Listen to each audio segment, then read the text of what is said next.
तो बता दें कि किसान आंदोलन का ये 38वां दिन है। इसी से जुड़ी हुई एक महत्वपूर्ण जानकारी आ रही है जिससे आपको रूबरू करा रहे।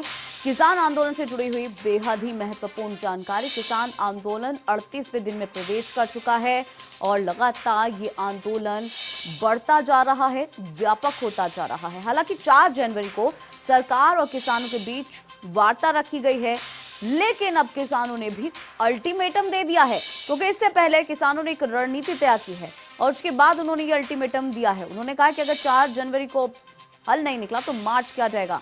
6 जनवरी को केएमपी पर यह मार्च निकाला जाएगा और 20 जनवरी तक जागृति अभियान चलाया जाएगा।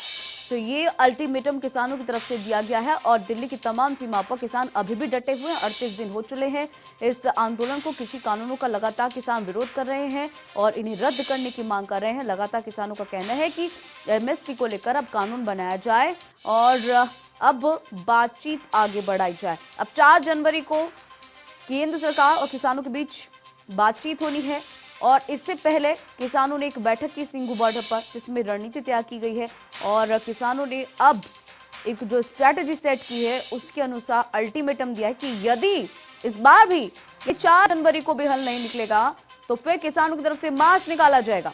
6 जनवरी को केएमपी पर यह मार्च निकाला जाएगा। तो दूसरी ओर आपको बता दें कि जागृति अभियान की बात उन्होंने कही है। 20 जनवरी तक जागृति अभियान चलाया जाएगा।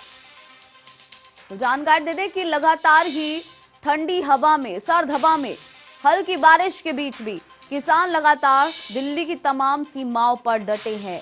कड़ाके की ठंड में जहां पारा जो है इतना ज्यादा नीचे चला गया है, कई जगह पर विजिबिलिटी 0 दर्ज की गई दिल्ली के अंदर। ऐसे में इन तमाम दिल्ली की सीमाओं पर ये किसान लगातार डटे हुए हैं। आंदोलन लगातार जारी है। ये किसान आंदोलन आज 38वें दिन में प्रवेश कर चुका है और लगातार प्रदर्शन व्यापक होता जा रहा है। और इस दौरान 38 दिनों में किसान आंदोलन के कई रंग भी देखने को मिले, जहां कई जगह पर किसानों ने अर्धनग्न होकर प्रदर्शन किया तो कई जगह भूख हड़ताल की, कई जगह टोल फ्री किए गए। अब आपको बता दें कि किसानों की तरफ से अल्टीमेटम दिया है, क्योंकि 38 दिन हो चुके हैं, हल नहीं निकला है।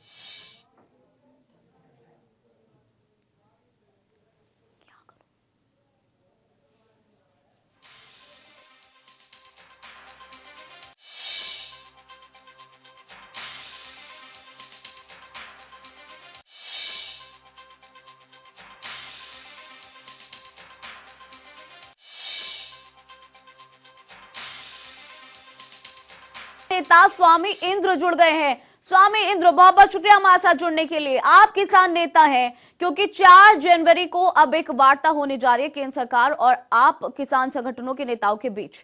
क्या अब आगे की स्ट्रेटेजी आपकी रहने वाली है स्वामी इंद्र जी?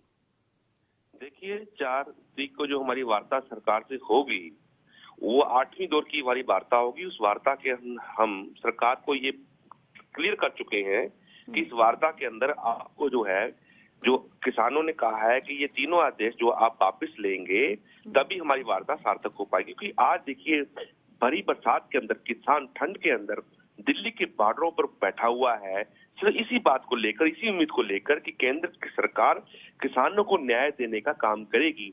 पर जो ये कानून लाए गए, ये हमारे डेथ वारंट है। जब तक सरकार इन कानूनों को बदलती नहीं, हटाती नहीं, तब तक हमारा आंदोलन ऐसे ही निरंतर जारी रहेगा। स्वामी इंद्र जी, केंद्र सरकार के द्वारा बार बार ये बात कही जा रही है कि संशोधन कर देंगे, जो बातें किसान कहेंगे उनको मान लिया जाएगा, लेकिन निर्मला सीतारमण ने भी बीच में ये बयान दिया था कि किसान कृषि कानून जो लाए गए हैं वो वापस नहीं लिए जाएंगे, लेकिन संशोधन आपके अकॉर्डिंग कर लिया जाएगा। उसके बाद क्या लगता है 4 जनवरी को किस तरीके की वार्तालाप रहने वाली है? क्या लगता है आपको केंद्र सरकार ये 3 कृषि कानून वापस लेगी? देखिए, ये तो हमें अच्छी तरह से भलीभांति मालूम है कि देश की इस वक्त सरकार जो है चंद पूंजीपतियों के हाथ की जो है खिलौना बन चुकी है। सरकार को देश की जनमानस का जो आंदोलन है, 130 करोड़ की देश की आबादी है और मात्र 3-4 पूंजीपतियों को खुश करने के लिए सरकार जो है इतने बड़े आंदोलन को खुद सरकार ने पैदा किया है। अगर सरकार चाहती और सरकार की इच्छा शक्ति हो कि उन देश के प्रिय नेता बनना है नरेंद्र मोदी ने, तो वो देश हित में कार्य करते हैं। आज वो कंपनी में कार्य करे, ये दुर्भाग्य है। पर फिर भी हम उम्मीद लगाए बैठे हैं कि 8वीं दौर की जब हमारी वार्ता होगी, जब हम आमने सामने बैठेंगे, सरकार को शायद उनका मन पसीजेगा कि अब तो हमने बरसात भी सहन कर ली है, ठंड भी सहन कर ली है, आपके आंसू के गोले भी सहन कर ली है, और आपका टरकाने का जो तरीका है, लिंगर करने का तरीका है, वो भी हम सहन कर रहे हैं। हर परिस्थितियों में किसान लड़ने के लिए राजी है, हर परिस्थितियों में किसान जीने के लिए राजी है। जब तक ये कानून हमारे वापस नहीं होते, जो किसानों पे थोपे गए हैं, किसान अपना आंदोलन जारी रखेगा। इसलिए हमने सरकार को बता दिया है कि 6 तारीख को हम केएमपी के ऊपर ट्रैक्टर रैली करेंगे, जिसमें खाली किसान नहीं होंगे, पूरे देश का जनमानस होगा, और दिल्ली की कई संस्थाएं चलकर हमारे साथ आई हैं। इस आंदोलन में आम नागरिक भी हमारा साथ देंगे। स्वामी इंद्र जी, लगातार पीएम मोदी, देश के प्रधानमंत्री ये बात कह रहे हैं कि ये 3 कृषि कानून किसानों के हित में है। आखिर किसान जो है वो पीएम मोदी का भरोसा क्यों नहीं जीत पा रहे हैं? क्यों दिक्कत आ रही है स्वामी इंद्र जी? देखिए, पहली बात तो ये है कि सरकार ने मुझसे पूछा था कि आप बिंदुवार वार्ता में हमें समझाएं कि कानून में कमी क्या है।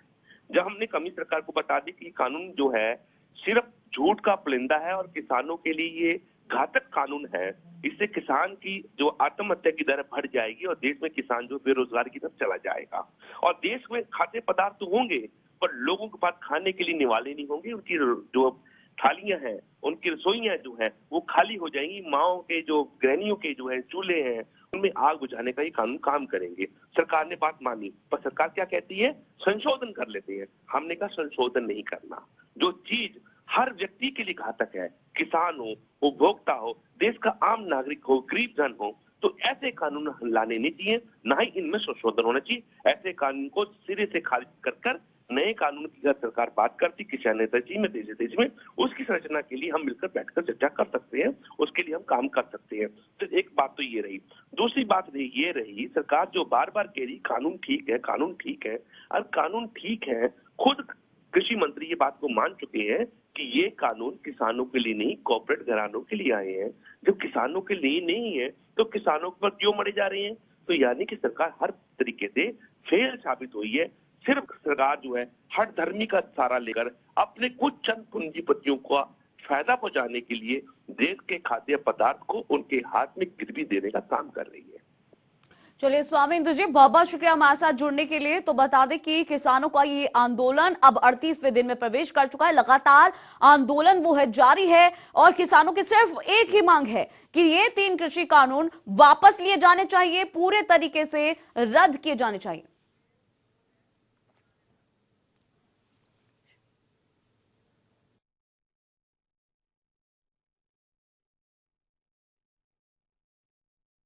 और अब हमारे साथ सुरेश कोच जी जुड़ गए हैं, जो कि किसान नेता है। सुरेश जी, बहुत बहुत शुक्रिया हमारे साथ जुड़ने के लिए। क्या कहेंगे, क्योंकि किसान आंदोलन 38वें दिन में प्रवेश कर चुका है। 4 जनवरी को बैठक की बात कही गई है, केंद्र सरकार से बातचीत की बात कही है। आगे की रणनीति किस तरीके की रहेगी सुरेश जी? देखिए मैडम जी, हमने कल रणनीति वैसे घोषित कर दी थी कि हमने मार्च पोस्टपोन किया था, जो हम दोबारा हमारा केएमपी पर मार्च कर रहे हैं, और हमारी 6 तारीख से लेकर के और 20 तारीख तक पूरे देश के अंदर रैलियां करेंगे, पूरे देश के अंदर धरने दिलवाएंगे, और सरकार को जता देंगे कि ये आंदोलन मात्र हरियाणा, पंजाब, राजस्थान, पश्चिमी उत्तर प्रदेश या मध्य प्रदेश का नहीं है।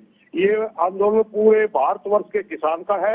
और हम आपके माध्यम से सरकार से एक प्रार्थना करना चाहते हैं। आप देखिए, बूंद आई हुई है, आज पूरे देश का अन्नदाता दिल्ली के चारों तरफ बॉर्डरों के ऊपर इस ठंड में बारिश में बैठा है। कम से कम शर्म करे मोदी जी, क्योंकि अब ये कहते हैं कुछ सॉफ्ट कॉर्नर बताइए, कुछ सॉफ्ट। अरे आप कृषि आपका विषय ही नहीं था, आपने इसको ट्रेड के अंदर डाल करके सेंट्रल गवर्नमेंट ने कानून पास कर दिए। आपकी मंशा ही गलत है। कृषि के लिए कानून ही पास नहीं कर रखे, आपने ट्रेड के लिए कानून पास कर रखे हैं। हमारे ऊपर क्यों थोपना चाहते हैं? प्रधानमंत्री जी से हम प्रार्थना करना चाहते हैं, कम से कम छोटे छोटे बच्चे 90-90 साल के बुजुर्ग बारिश में बैठे हैं, कुछ तो शर्म करें। आप राजा की कुर्सी पर बैठे हैं, और राजा का ये फर्ज नहीं बनता कि जनता को, अपनी जनता को इतना तंग करे, मात्र चंद को, उद्योगपतियों को फायदा पहुंचाने के लिए। आप तो कुछ कंपनियों को फायदा पहुंचाने के लिए पूरे हिंदुस्तान का जो आपका छोटा बिजनेस है, जो खुदरा व्यापार जिसे कहते हैं, उससे कब्जे की लड़ाई है ये उद्योगपतियों की। तो और ये मात्र कुछ पैसे लेकर के और संसद में ये विधेयक बिल ला करके किसान और मजदूर को मार रहे हैं। इसलिए हमारी आगे की रणनीति सीधी और साफ और स्पष्ट है। अभी हमारी पीसी होने जा रही है आपका प्रेस क्लब दिल्ली के अंदर, सारी की सारी रणनीति खुलासा कर दी जाएगी। मैं आपके माध्यम से सिर्फ मात्र एक बात जरूर करना चाहूंगा, हम यहाँ मरने के लिए आए, ये याद रखें। हमें किसी उद्योगपति का गुलाम बन के मरना पसंद नहीं करेंगे, हम अपने घर में फांसी खाकर मरना पसंद नहीं करेंगे, और हम किसी गुलामी भी स्वीकार नहीं करेंगे। 700 साल मुगलों ने हमारे ऊपर शासन किया, मगर हम गुलाम नहीं हुए, हमारी संस्कृति गुलाम नहीं हुई। 200 साल अंग्रेजों ने शासन किया, हम गुलाम नहीं हुए। इसलिए हम मोदी जी को साफ कह देना चाहते हैं, अब 26 तारीख से पहले हमारे इतने मजबूत फैसले आएंगे कि आप या तो हमारी बात मान जाएंगे, वरना हमें गोली मार देंगे, दूसरा कोई विकल्प नहीं बचेगा। सुरेश जी, बार बार केंद्र सरकार ये बात कह रही है कि पूरे कानून में जहां जहां आपको लग रहा है कि ये चीज हमारे मतलब की नहीं है, ये चीज गलत है, किसानों के हित में नहीं है, उस पॉइंट पर हम जो है संशोधन कर देंगे, लेकिन 3 कृषि कानून वापस नहीं लेंगे। इसको लेकर क्या कहेंगे? अगर संशोधन के लिए वो तैयार है तो फिर वहां कहाँ दिक्कत है? मैं आपको बताता हूँ, मनसा के ऊपर ही इनका एक एक शब्द उस कानून में गलत है।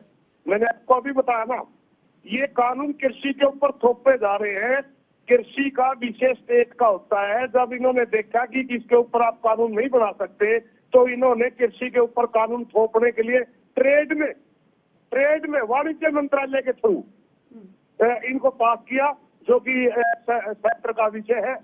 इसलिए इनकी मंशा ही हमारे को मारने की है, इनकी मंशा ही किसान को उद्योगपति का गुलाम बनाने की है। चलिए सुरेश कौर जी,